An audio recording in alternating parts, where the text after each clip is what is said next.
Hey guys, what's going on?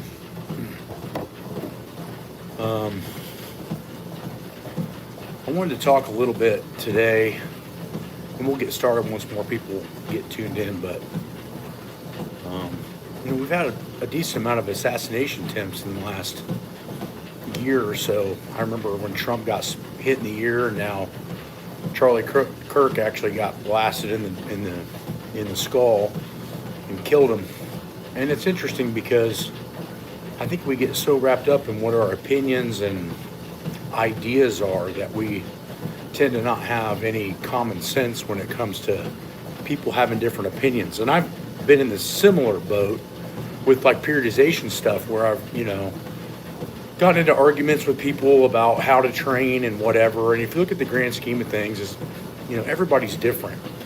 Do I feel my way is superior? Yeah, in many ways I do, but it doesn't give me the right to go and shoot somebody.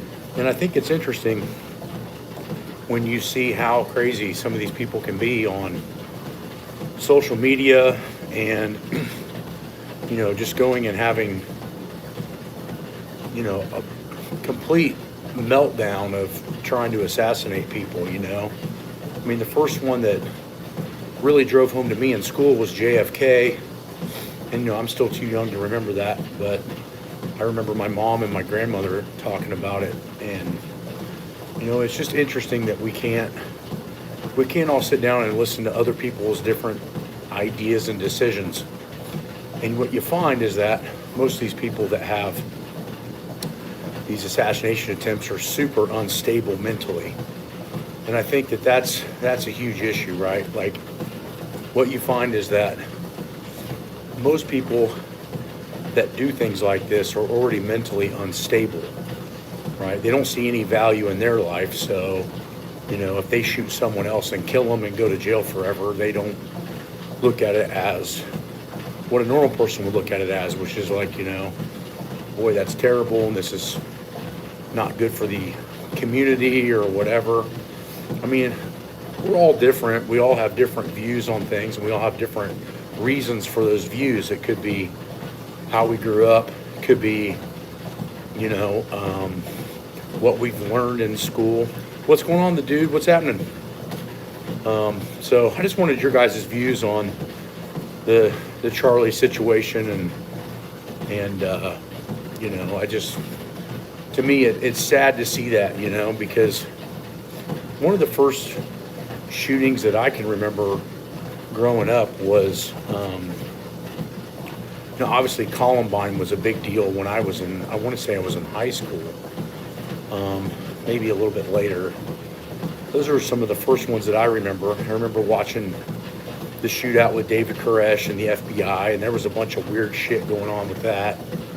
I remember Koresh being pretty much, from what I researched, a complete piece of shit, and stockpiling ammunitions and automatic weapons and all this other shit, but the worst thing he was doing was, obviously having sex with members of the underage community within his little group of people, with a polygamy type deal. And most of that always turns into insanity. But yeah, that Charlie guy getting shot a couple of days ago or whatever is just nuts. And seeing the video was just unbelievable. Like, somebody didn't come up and shoot him close. They shot him from a distance. They scoped him. They shot him with a long distance rifle and watched him get disintegrated from a distance. And to me, it's one of the most sissy ways to do those types of things. I think that, I mean, I'm not even really big. I'm a meat eater, 100%. I eat beef and chicken and turkey and, and shrimp and all this other stuff and lobster. But man, I'll tell you what, it'd be hard for me to scope even an animal. They still haven't found the shooter, have they, huh? Wow. Yeah, that's crazy. Because you would think it looked like a fairly decent sized rally that they would have cameras everywhere watching where shit happened, because remember how fast they tracked down the guy that shot JFK. And the guy that shot Trump, I believe they caught him pretty quickly. 200 meters. Yeah, it's a pretty decent shot. It's not like it's super close, but yeah, that's just crazy. To me, I can't imagine having a political view that really, in the grand scheme of things, doesn't matter. It's not like he was the president or a politician that was going to make some kind of big legal change for something, you know. Freedom of speech is our right, yeah, for sure.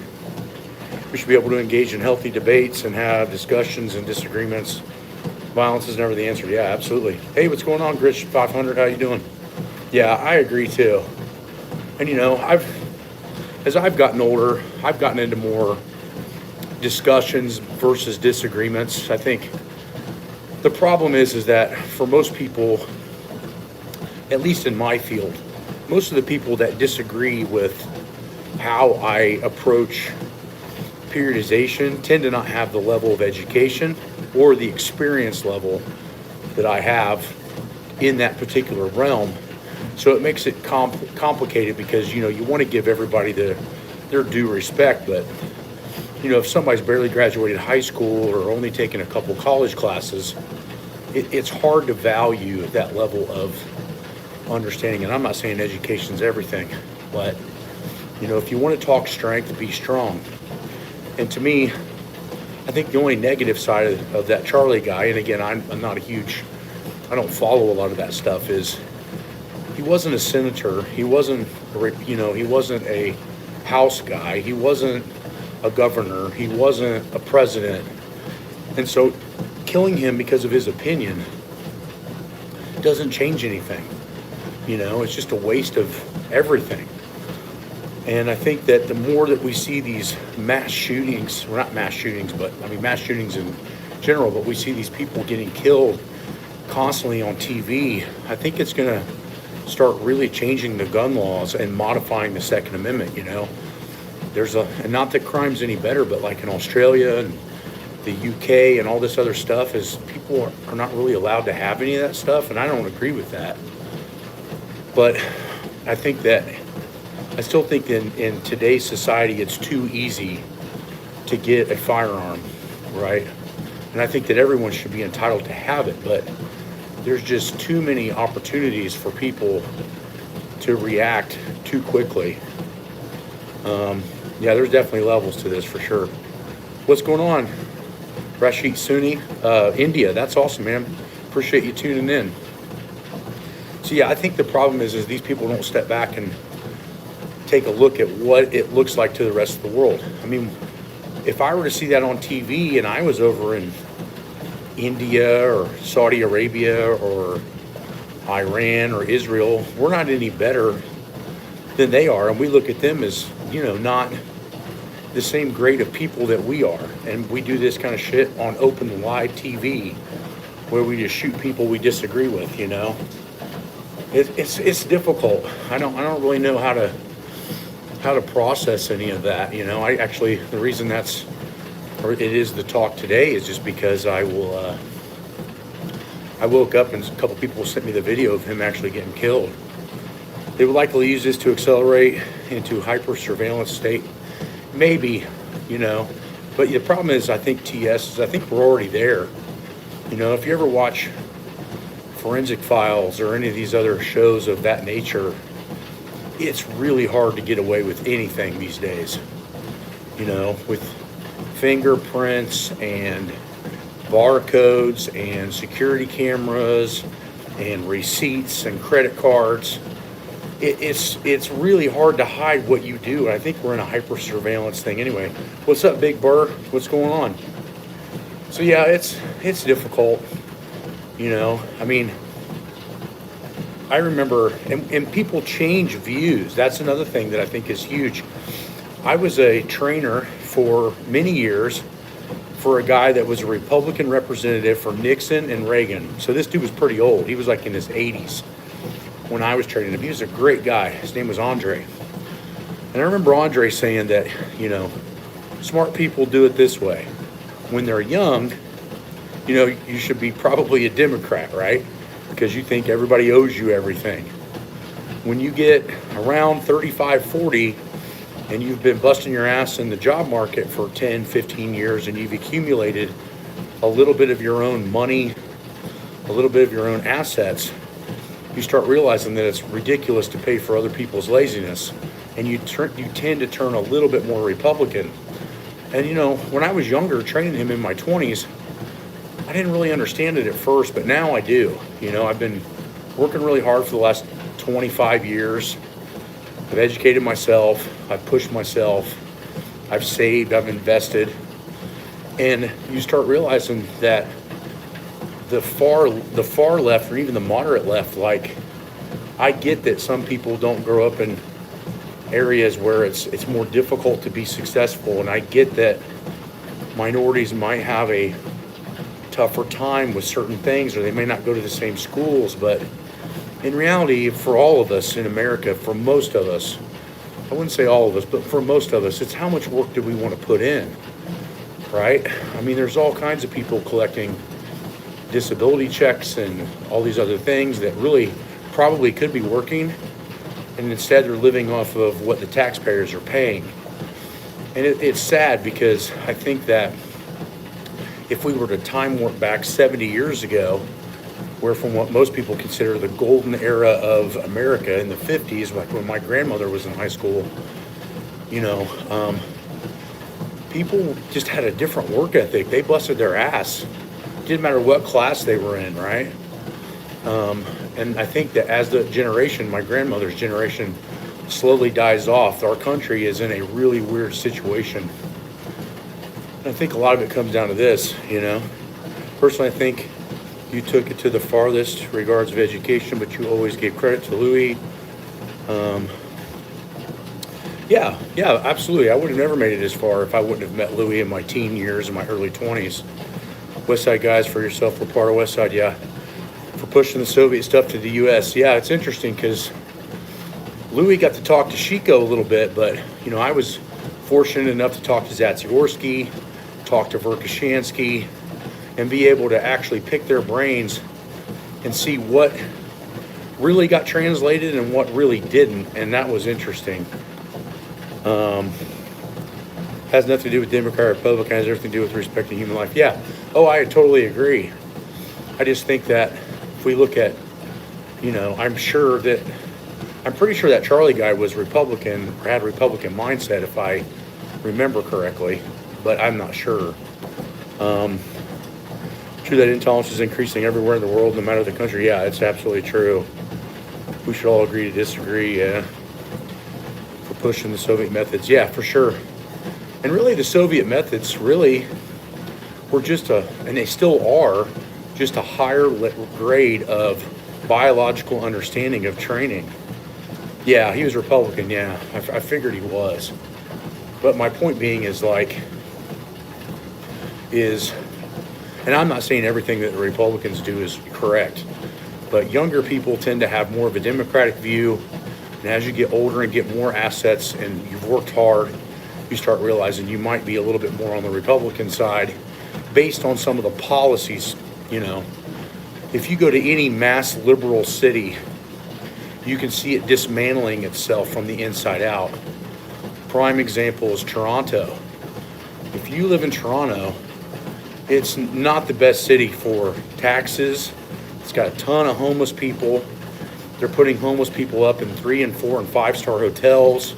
Maybe not 5-star, but definitely nice living quarters on the taxpayers' money. And most people that live in Canada are going to work until July of that year to pay taxes, and the rest of the year is their money. It's almost insane.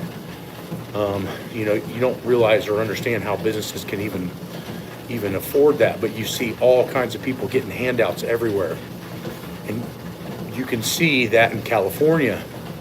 California has lost pretty much the middle class, and it's highly liberal. Same with Oregon, same with Washington. Most of the time they're big coastal cities, and they have a huge homeless population problem.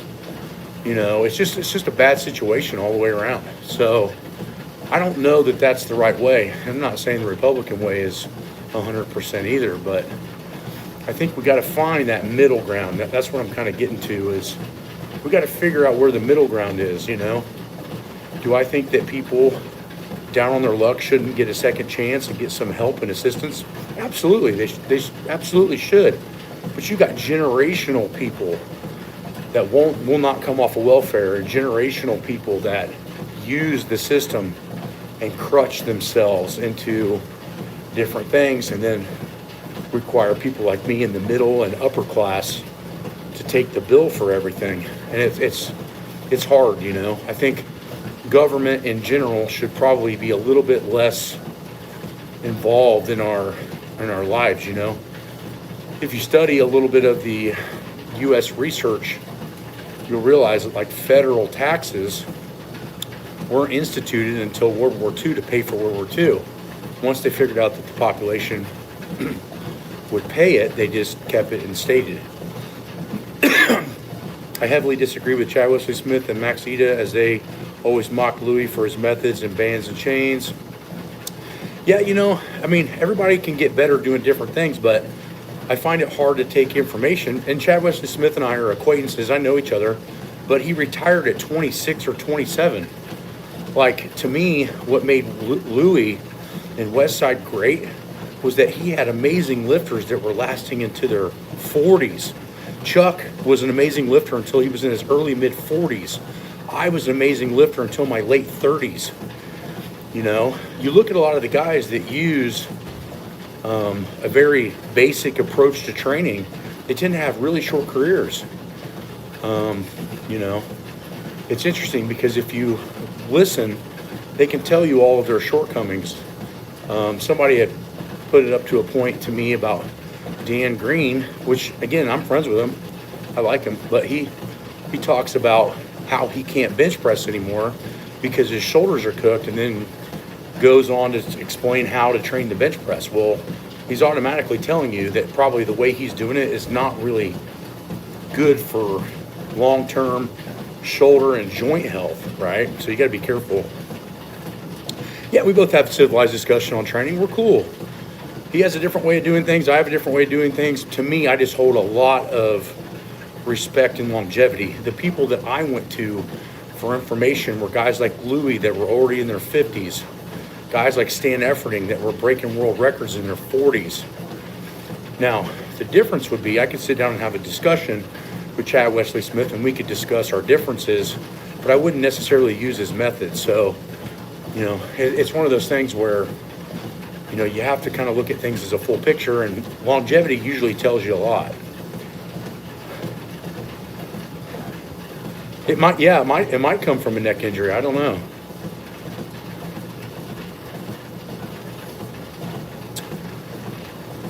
Yeah, I don't know about Joe Sullivan or Sam's injuries. I don't know about any of that. Always recommend people look up to for your training stuff. In my opinion, you took the farthest in the education and outsmarted all those guys in longevity. Yeah, for sure. You know, I wish that the newer generation would catch on to that. Turning away. Yeah, I think the dude, you know, I'm not a super religious guy, and I applaud you for being so. I grew up Catholic, very strict. My dad was insanely strict on it. He passes away at 13. My mom gives the option to go to church or not, and I don't. But the point being is, if following something like Christianity or any other type of, you know, religion keeps you a better person, I'm all for it. You know, I don't think that some people need a religious avenue to be good people and learning to respect other people's opinions. But if it does that for you, that's great. Yeah, I wish Louis and I could have rekindled a little bit. You know, I purposefully, you know, on my side, I purposefully drove us apart more when I left, unintentionally, because of the success that I still achieved when I was gone. You know, Louis didn't see the writing on the wall that powerlifting was switching to raw training, which was not suits and all that shit and bench shirts. And I was still young enough and still had good enough health that I could push those numbers raw and break some raw world records.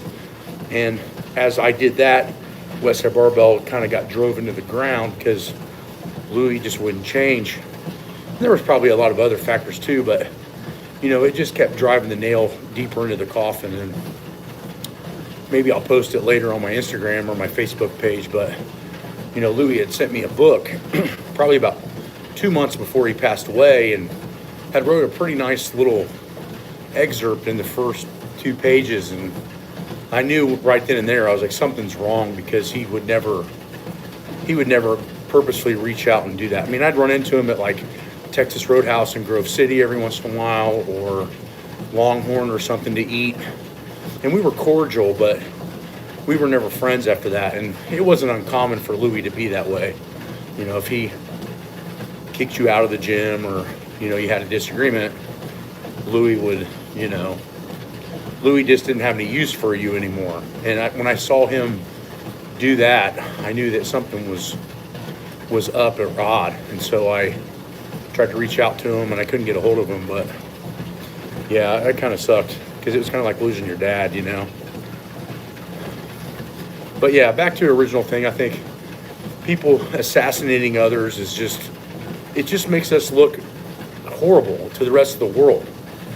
I mean, it was kind of, I think that we need to look strong. We need to look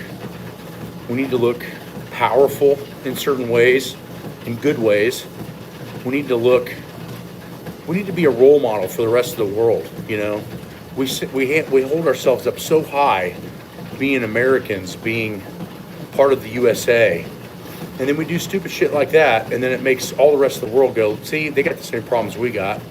It might be less than, say, Israel or Pakistan or something like that, but it's the same issues, and it's just sad, because I don't understand why someone would want to do that from a distance, like a coward, and not really understand the full picture.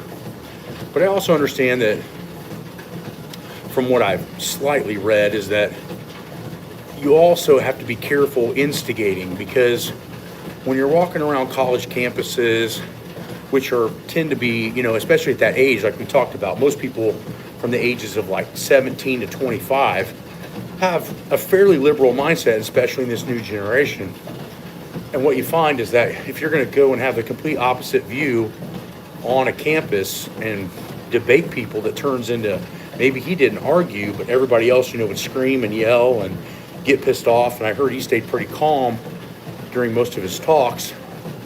You're creating friction that doesn't really fix anything, because for that person to change their view, they're going to have different life experiences, right?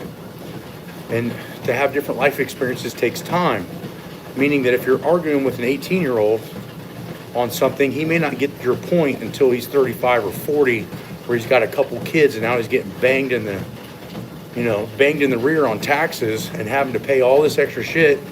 Then his view's like, oh shit, it'll change. I'd actually wish my brother was watching this today, because I think my brother probably has a little bit different views than he had 10 or 15 years ago, and he grew up in a slightly different generation than I did. Thanks, Gritch, 500, appreciate it, man. The dude, yeah, no problem.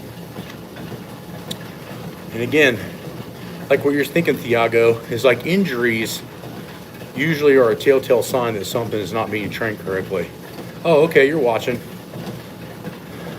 Would you say that, Daniel, and like I said, I'm not judging you, I don't care, but like, would you say that your views were a little bit more liberal when you were in college, and now they're a little bit more Republican now that you're making money and you're having to pay hard taxes and you're raising kids? Does it change? I just want to know, because one, you're my brother, but two, I want to know because we have different lifestyles, right? Like, I've stayed single and I've worked my ass off, and I've been very self-focused, and you started a family fairly young, and you started a family, not making a ton of money, and you've worked your way up, which Mom and I are all proud of you. But does it change your view as you start accumulating more assets? Because my view changed quite a bit, but It was interesting. I always thought, when I was young, I always thought Republicans were rich people and Democrats were everybody else. And so, how we grew up with Grandma D, she was hardcore Democrat, probably more liberal now, making decent money, having kids, but hasn't changed my thinking politically. Yeah, I gotcha. Yeah, it's just interesting, like when you start getting investment money and you start doing, you start watching the stock market change when Democrats, Republicans in office. To be honest with you guys, I vote the way that helps my investments and my style of living. To me, it's difficult, because I think that the gray area for both of us, like, I'm not a hardcore Republican. I'm not a hardcore really anything. I'm kind of in the gray, and I think that's where people should be. When somebody swings way too left or right, their views get a little bit skewed, but yeah, it's interesting, So I appreciate you guys tuning in on this and giving your feedback. Hey, what's going on, Vernon? Willie? Yeah, just going to train some fire department guys today, and then I'm going to go pick up my interior from my interior guy from my old school Dodge truck that was my dad's dream truck that I'm restoring. It's nearly done. I'm going to go up north and pick up some interior parts and bring it back. I think that views like that are formed at a young age and don't really change when you reach a certain age. View on the world is set in stone. Yeah, maybe. I don't know. Mine's kind of changed a decent amount. When I didn't have anything, I think I thought a little bit more liberal, and now that I have a decent living, I think that it changed a little bit more Republican on just policy views. I believe that women should have the right to have an abortion. It'd be one thing if we only had like 1 million people on the entire earth, but we're a little overpopulated. And I think that people should have some rights that probably are a little bit more Democrat in view. But overall, I think that having less government control and those types of things are better too. But yeah, it's hard. I think there's a mixture, really, I'm glad that Republicans are in office right now, but I don't know that Trump is a great president. He's a hellacious person to watch. I mean, he's one of the people, like when he stands and does a talk or does like a news briefing or something, I have to watch it because he's such a fucking firecracker. Like, we've never had a president just stand up and be like, they don't know what the fuck they're doing, right? Yeah, the less government, the better. Yeah, for sure. I just think that as we slowly, when people do these things like these shootings, I think what it slowly does is it actually squeezes the knot to us a little bit more. It makes us a little bit more of a security state. It makes us have to follow a little bit more stricter guidelines on certain things. And some things probably are warranted, right? But in some ways it's bad too, because you trade security sometimes for freedom. And I think the more dangerous we get, the less that people are going to want to keep their freedom, and the more they're going to want their security. And it can have a slippery slope on that for sure.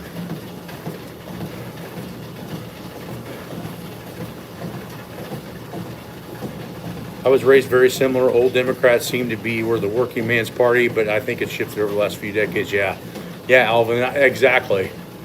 I think that's exactly how, when I grew up, people that busted their ass and worked hard thought a little bit more Democratic and a little less Republican. And I don't know. When I see like some of the policies and some of the things that the Democrats hold in high regard as far as policy making, it blows my mind, because the old Democrats that I knew that worked in the factories in Muncie and got up at 5 a.m. to go to work every day, they would not have the same views that the Democrats would have now. And so I think that's pulled a lot of people away, and it's turned a lot of people away from government, period. I mean, I might be a little bit more on the Republican side, but I don't like any of it. I think giving certain minority groups, extra credit per se is a bad situation, right? We saw that a lot when the Biden administration was in. But there's good things that happened as well, you know, in the last 25 years that I've been an adult. You know, every president has good and bad. Every Republican dominant or Democrat Republican has good or bad viewpoints on certain things. But yeah, I just think when it comes down to just mass shooting people, it's just crazy, you know. Two-party system is flawed at its core. Yeah, I don't disagree with that. I think his face is giving a smelt something funny. I don't know what that means. Raising your voice or name calling. Yeah, I know. People, yeah, it's hard, you know. It's hard. It's hard because people, I think what we have to realize, and again, it's taken me quite a few years to get there, but you can have opinions about things, but be careful on having beliefs. Opinions and ideas can mold and change, and as you get introduced or get more education in the area, your views and opinions might change. But some people just believe in certain things that are unbendable. Not that some of that's wrong, but then it creates like a steady sand in the line, right? I guess they turned a sniper's dream meme for Charlie's big head into reality. I don't know, man. It's freaky. I mean, think about it. They missed Trump's head by, what, a couple inches? You know, it's nuts. But appreciate you guys tuning in to something a little bit different today. You know, and I'm glad you guys are talking through this and we're not getting any super crazy people on here. You're a really strong guy. We're going to have to redistribute your strength to the people who didn't work for it. yeah, right? Well, it's kind of what the fitness world wants. You sell me a pipe dream, give me a $25 supplement that does all these crazy things other than just actually put the work in, which leads me into, you know, Ozempic, Manjaro, and all this other garbage that people just can't change their lifestyle. Do you attract reasonable people? Yeah, I attract reasonable people, honestly. I think so too. Yeah, give me some strength handouts. My brother, he could kind of tell you the story. Maybe we'll go live one of these days in the morning if he's not busy getting the kids off to school. But I think, was it your 16th birthday or your 18th birthday? I made you come in and deadlift with me, and I tore his fucking trap. His trap literally like it rolled, and he was freaking out. And I took him back home to mom, and mom was freaking out and being like, "You can't train him like that. He's not you, you know." And I was just a young kid, but it was pretty hilarious at that point.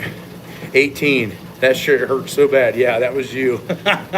But Daniel, my brother, never lifted before. He comes in, he deadlifts like right under 400 pounds. And I was like, holy shit, man, he's actually decent strong. Well, I mean, he's still retarded, but yeah, I think he healed okay.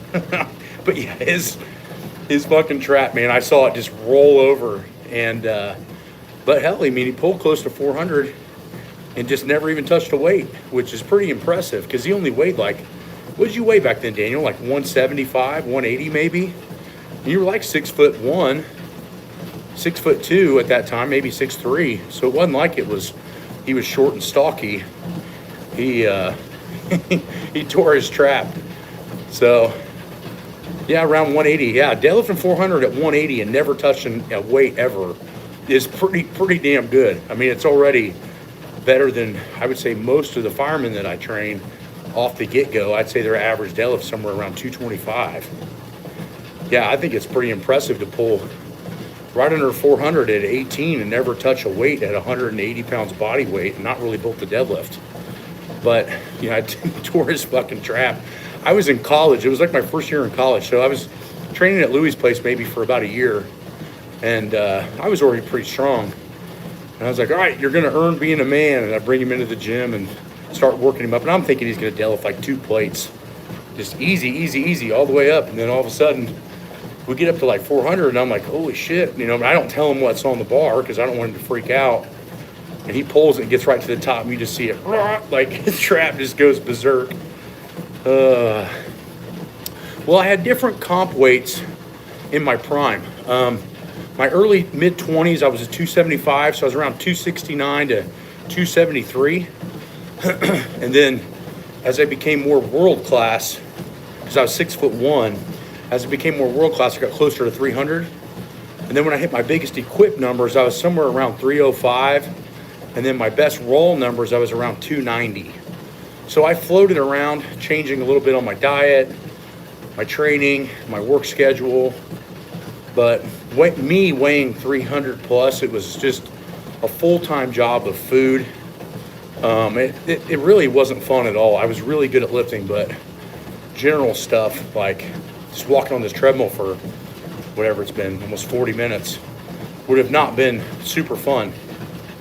And then it started affecting my maximal strength, and I started realizing that my conditioning needed to be higher, and that's where the winning warm-up started to come into play. I didn't change a whole lot, Patrick Somain, from gear to raw, because when I was in gear, and this is something that Louie and I fought about all the time, I would, every 3 weeks, I would take raw maxes. Maybe not 1 rep maxes, but like, football bar, floor presses, box squats, safety bar squats. I would do it in just a belt every 3 weeks. And it was my way of rotating my training. So if you get my powerlifting manual on the website, it's vast. It goes through every stage of what I learned, how I did periodization when I was very young, because I didn't know any better. Nobody knew any better back then, maybe other than Louie at that time. This was like the early 90s, late 80s. And then by the time I get smarter, so basically as my education and my strength rose, so did my knowledge on how to do things. But the point is that the idea of going raw every 3 weeks actually came from Verkhoshansky, because he didn't understand the gear. And so as we were talking via email, he says, have you guys ever thought about training where you would do full gear 1 week, moderate gear the next week? Reverse this. Fully raw week 1, max something, then max effort moderate gear like briefs and just a belt, and then full gear week 3, and then rotate it over again. And I'm like, man, I've never even thought about that. He goes, well, now you got 3 different environments of maxing, so your body will get less burned out and you can go heavier more often. Amazing idea, right? So I bring it back to Louie. Hey, this is what Verkhoshansky said. This is what we should be doing. And he goes, well, you can try it. And your little group was me and Panora and Vlad, maybe Chuck. If you guys want to try it, you can, but I don't know I agree with it. So we try it, and we do it for like a 12-week cycle. We all go to the meet, and we all do amazing. Well, you'd think that would have proved what I was doing. And then Greg breaks an all-time world record at that meet. So he goes from like 3rd best in the world to the best. I go from like 7th to like 3rd. And Chuck, I think, breaks another world record. We go through this cycle again, and then I go from number like 3 or 4 to like number 2. And so it was working. And that's when I started to switch my ideas on training exactly what Louie was saying to what I was doing. And it worked for me the whole time. Yeah, no problem, Patrick. How much weight is good to add when rucking? I've been adding 20 pounds. Well, really the amount enough that you need to do, the amount that you should pick, is based on a couple different factors. One, what's your maximal strength to body weight ratio? So if you're a 600-pound squatter at 180 body weight, 20 pounds is probably not enough. But if you only squat like 250, 20 pounds could be a decent amount. The next thing you got to look at is the distance. So are you walking 2 miles, or are you walking a half a mile? That's going to change how much weight you want to use as well. And the next thing is the terrain type.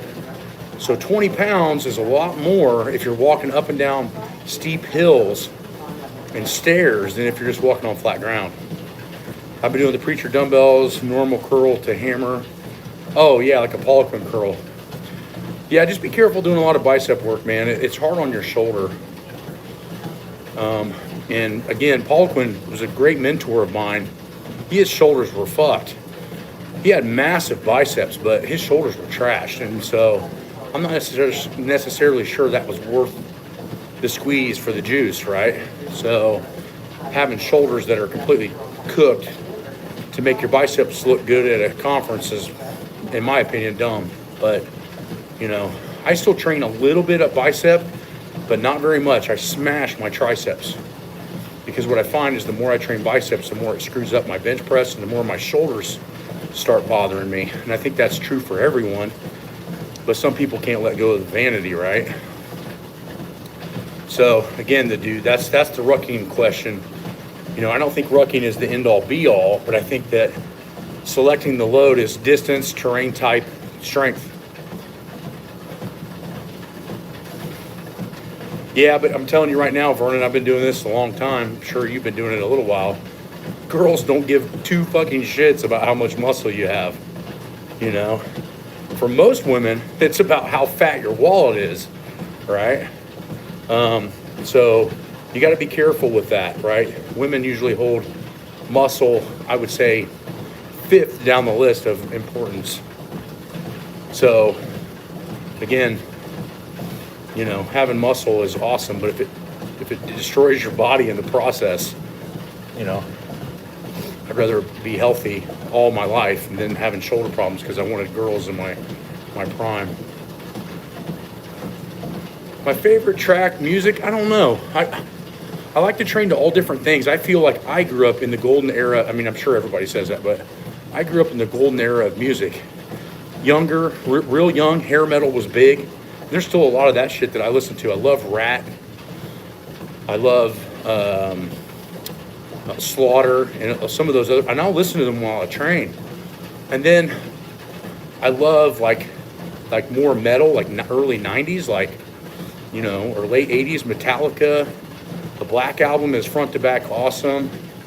You know, Megadeth, right? I listen to that shit. I love AC/DC of all eras. But then, you know, when I was at high school, Snoop Dogg, Dr. Dre, NWA, and all that were really big. And so I kind of got pulled towards rap side a little bit because I grew up in this town, Muncie, they called Little Chicago. So we had a very blended population that I went to school with. So lowriders were big, hydraulics were big stereos were big. And, you know, you're not going to listen to some, you know, hair metal or like, I mean, you could listen to Metallica with a really good stereo system, but it's not going to be something you're going to cruise down the boulevard with, right? So Mike Jones was later. Mike Jones was in my 20s. We got to go about 10 years earlier than that. Master P, Scarface, Ghetto Boys is one of my favorite. I love Ghetto Boys. I could listen to them train all the time, especially some of their harder shit. The Young Bleed album is really good. The original one. I like T.I. Some of his stuff, like that new song Hypno. You guys have probably heard me have it on some of my YouTube videos. So, yeah, Ghetto Boys, in my opinion, are one of the most underrated. I went and saw Scarface in a concert. He was solo, but he was playing all of his old songs, the acoustic, and it was one of the best concerts, I'm not shitting you, I've ever been to.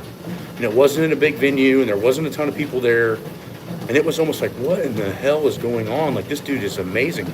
He's playing guitar, playing drums, singing his songs. He was really good.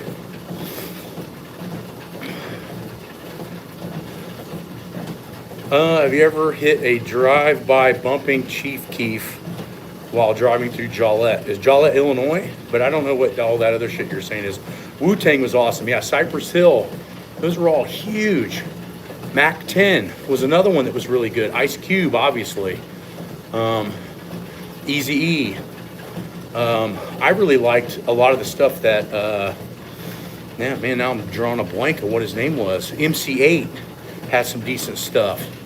I've loved Too Short ever since he's been out. Beastie Boys are really good. No, I didn't smoke a bunch when I was younger. You know, I smoked weed maybe 3 or 4 times in high school. College, I was just too focused. I was one of the top USAPL drug tested lifters from the age of like 19 to 23. So drug testing, I don't know if they drug tested for weed, but I was always scared to get busted with any of that stuff. So I just stayed away from it. But I was so focused on training in school because I was writing my own checks for my college that I never really got into smoking weed. But a lot of my training partners did. That didn't compete. I had a buddy named Alva, and one of my coaches and friends in college named JC. He was kind of a big weed guy. But I never really got into it too much. And then on the weekends, if I wasn't training at Louis, I was working as a welder. So I didn't have a lot of money to spend on a lot of stupid shit. Not that smoking weed is necessarily stupid, but I just didn't have any extra money. So, yeah, not really big on that. Now today, I'll have like a 5 milligram gummy every once in a while if I needed my body to relax and chill out. If I've had a really hard training day and I'm trying to kind of go into recovery mode. But I personally think that THC screws with your testosterone, especially if you're natural. So if you're not taking TRT or taking not excessive, but additional testosterone, I think that you tend to lower your sex drive and just your overall productive ability taking THC on a consistent basis.